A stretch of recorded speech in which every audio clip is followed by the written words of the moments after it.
गुजरात के नवसारी में है, प्रधानमंत्री मोदी संबोधित कर रहे हैं। आप सभी को बधाई देता हूं। साथियों, आज का दिन महिलाओं को समर्पित है। हम सबके लिए महिलाओं से प्रेरणा प्राप्त करने का दिवस है। महिलाओं से कुछ सीखने का दिवस है। और आज के इस पवित्र दिवस पर मैं आप सभी का अभिनंदन भी करता हूं, आभार भी व्यक्त करता हूं। आज इस दिन मैं गर्व से कह सकता हूं कि मैं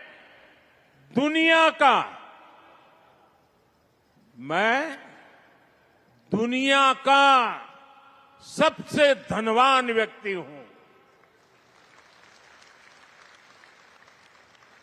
जब मैं कहता हूं ना, मैं दुनिया का सबसे धनवान व्यक्ति हूं, मैं जानता हूं कई लोगों के कान खड़े हो जाएंगे। आज पूरी ट्रोल सेना मैदान में उतर जाएगी, लेकिन मैं फिर भी दोहराऊंगा कि मैं दुनिया का सबसे धनवान व्यक्ति हूं। मेरी जिंदगी के अकाउंट में करोड़ों माताओं, बहनों, बेटियों का आशीर्वाद है। और यह आशीर्वाद निरंतर बढ़ता जा रहा है। और इसलिए मैं कहता हूं, मैं दुनिया का सबसे धनवान व्यक्ति हूं। माताओं, बहनों और बेटियों का यह आशीर्वाद मेरी सबसे बड़ी प्रेरणा है, सबसे बड़ी ताकत है, सबसे बड़ी पूंजी है, मेरा सुरक्षा कवच है।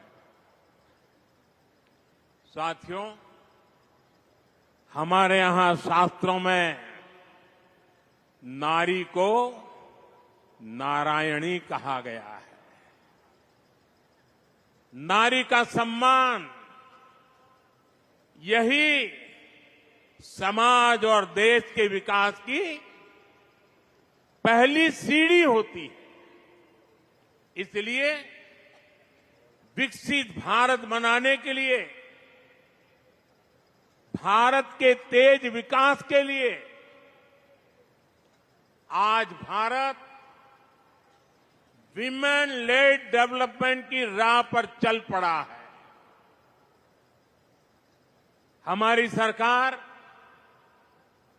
महिलाओं के जीवन में सम्मान और सुविधा दोनों को सर्वोच्च प्राथमिकता देती है।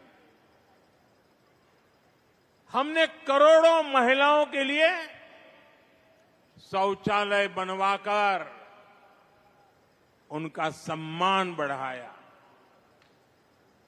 और मेरे उत्तर प्रदेश की काशी की बहनें तो अब शौचालय शब्द प्रयोग नहीं करती है। वो कहती हैं, ये तो मोदी जी ने इज्जत घर बनाया है। हमने करोड़ों महिलाओं के बैंक खाते खुलवाकर उन्हें बैंकिंग व्यवस्था से जोड़ा। हमने उज्ज्वला सिलेंडर देकर उन्हें धुएं जैसी तकलीफों से भी बचाया। कामकाजी महिलाओं को पहले गर्भावस्था में सिर्फ 12 हफ्ते की छुट्टी मिलती थी, 12 अठवाडिया। सरकार ने इसे भी बढ़ाकर 26 हफ्ते कर दिया, 26 अठवाडिया। 3 तलाक के खिलाफ कानून की हमारी मुस्लिम बहनें बरसों से डिमांड कर रही थी। 3 तलाक के खिलाफ सख्त कानून बनाकर हमारी सरकार ने लाखों मुस्लिम बहनों का जीवन तबाह होने से बचाया है। जब कश्मीर में आर्टिकल 370 लागू था तो वहां की बहनें बेटियां कई अधिकारियों से वंचित थी। अगर वो राज्य के बाहर किसी से शादी कर लेती थी तो पुश्तैनी संपत्ति पाने का उनका अधिकार छीन जाता था। आर्टिकल 370 की दीवार गिरने के बाद जम्मू कश्मीर में भी महिलाओं को वो सारे अधिकार मिले हैं जो भारत की बेटियों को, बहनों को मिलते हैं। भारत का हिस्सा होने के बावजूद भी मेरी माताएं, बहनें, बेटियां कश्मीर में उससे वंचित थी और संविधान का डोल पीटने वाले लोग आंखें बंद कर करके बैठे थे। महिलाओं का अन्याय उनके लिए चिंता का विषय नहीं था। संविधान का सम्मान कैसे होता है, ये मोदी ने धारा 370 हटा करके देश के चरणों में समर्पित कर दिया। साथियों, आज समाज के स्तर पर, सरकार के स्तर पर, बड़ी बड़ी संस्थाओं में महिलाओं के लिए ज्यादा से ज्यादा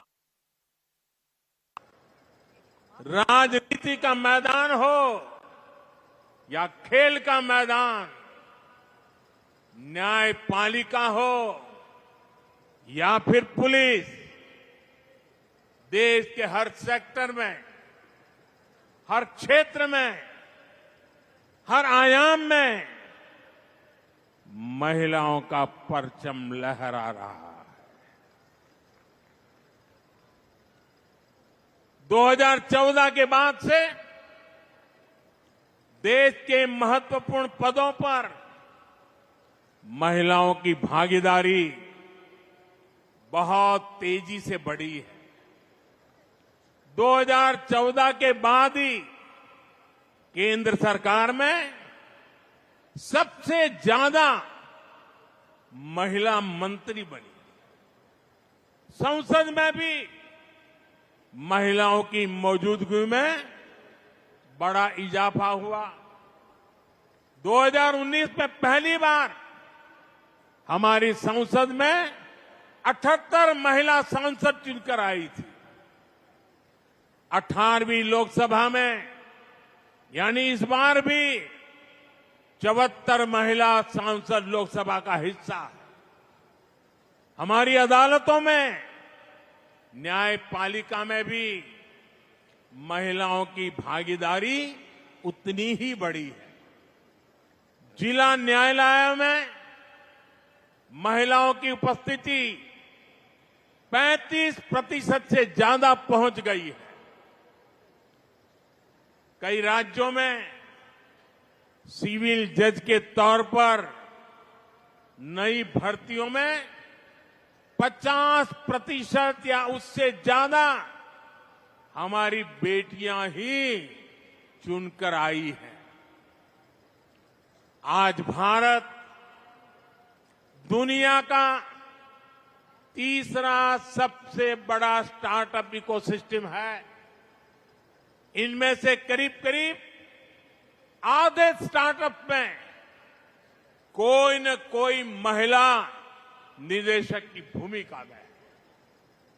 भारत अंतरिक्ष में, स्पेस साइंस में अनंत ऊंचाइयों को छू रहा है, वहां भी ज्यादातर बड़े मिशन को महिला वैज्ञानिकों की टीम लीड कर रही है।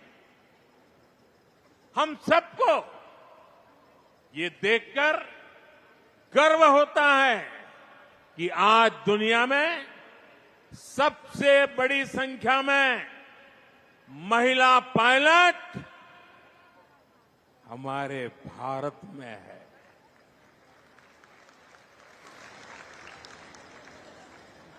हम यहां नवसारी के इस आयोजन में भी नारी शक्ति के सामर्थ्य को देख सकते हैं।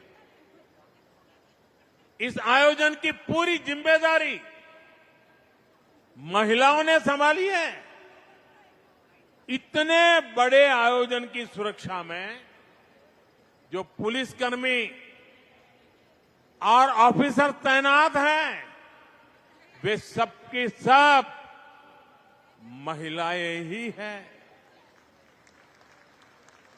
Constable, inspector, sub inspector, DSP से लेकर वरिष्ठ ऑफिसर्स तक यहां की सुरक्षा व्यवस्था महिलाएं ही संभाल रही है। ये नारी शक्ति के सामर्थ्य का ही उदाहरण है। अभी कुछ देर पहले मैं यहां स्वयं सहायता समूह से जुड़ी आप में से ही कुछ बहनों से भी बात कर रहा था। मेरी बहनों के वो शब्द, आप सबका ये उत्साह, ये आत्मविश्वास, ये दिखा रहा है कि भारत की नारी शक्ति का सामर्थ्य क्या है। ये दिखा रहा है कि भारत की नारी शक्ति ने कैसे देश की प्रगति की बागडोर थाम ली है।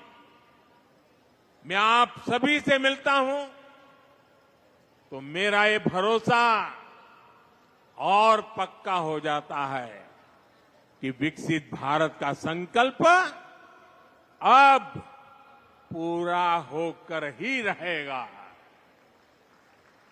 और इस संकल्प की सिद्धि में हमारी नारी शक्ति की सबसे बड़ी भूमिका होगी।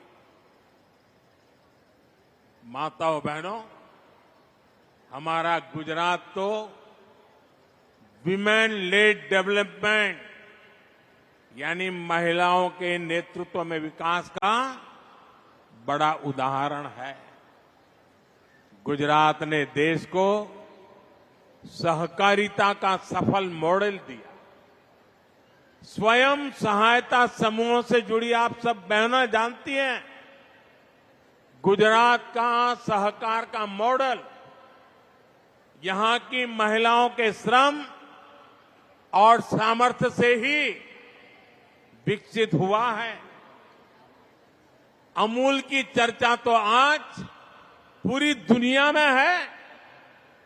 गुजरात के गांव-गांव से लाखों महिलाओं ने दूध उत्पादन को एक क्रांति बना दिया। गुजरात की बहनों ने न केवल खुद को आर्थिक रूप से सक्षम बनाया, बल्कि ग्रामीण अर्थव्यवस्था को भी नई ताकत दी। गुजराती महिलाओं ने ही लिज्जत पापड़ की शुरुआत की। आज लिज्जत पापड़ अपने आप में सैकड़ों करोड़ रुपए का एक ब्रांड बन गया है। माताओं बहनों, मुझे याद है जब मैं यहां मुख्यमंत्री के रूप में आपकी सेवा में था, तब हमारी सरकार ने बहनों बेटियों के हितों को ध्यान में रखते हुए चिरंजीवी योजना, बेटी बचाओ अभियान, ममता दिवस, कन्या केळवणी रथ यात्रा, कुंवरबाईનું मामेरू, 7 फेरा समूह लग्न योजना अभयम हेल्पलाइन, ऐसे कितने ही काम किए थे। जब नीतियां सही होती है तो नारी का सामर्थ्य कैसे बढ़ता है, गुजरात ने ये पूरे देश को दिखाया है। जैसे अभी मैंने दूध सहकारिता की बात की, डेयरी के काम से जुड़ी इन महिलाओं के लोगों के खातों में गुजरात ने ही पहला એવું નહોતું, કાં તો કેશ આપે કાં તો ભાઈઓ પૈસા લઈ જાય। આપણે તો નક્કી કરી દીધું એ વખતે ડેરીમાંથી દૂધના પૈસા બહેનોના ખાતામાં જ જમા થશે, કોઈ ભાઈ એમાં હાથ ન લગાવી શકે और सीधे पैसे बहनों के खाते में ट्रांसफर करना शुरू किया था। आज उसी तरह देश के करोड़ों लाभार्थियों के खातों में कितनी ही योजनाओं का पैसा सीधा उनके खाते में पहुंचा। डायरेक्ट बेनिफिट ट्रांसफर डीबीटी के जरिए हजारों करोड़ रुपए के घोटाले बंद हुए, गरीबों को मदद मिल रही है।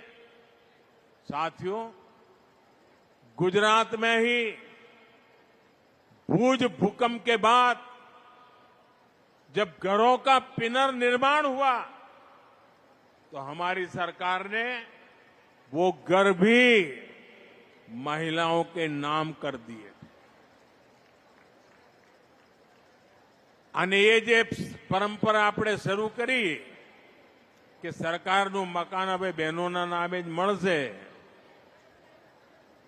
આજે આખા દેશમાં आज जो पीएम आवास योजना चल रही है ना, वो सारी बातें वहां पर देश भर में लागू है।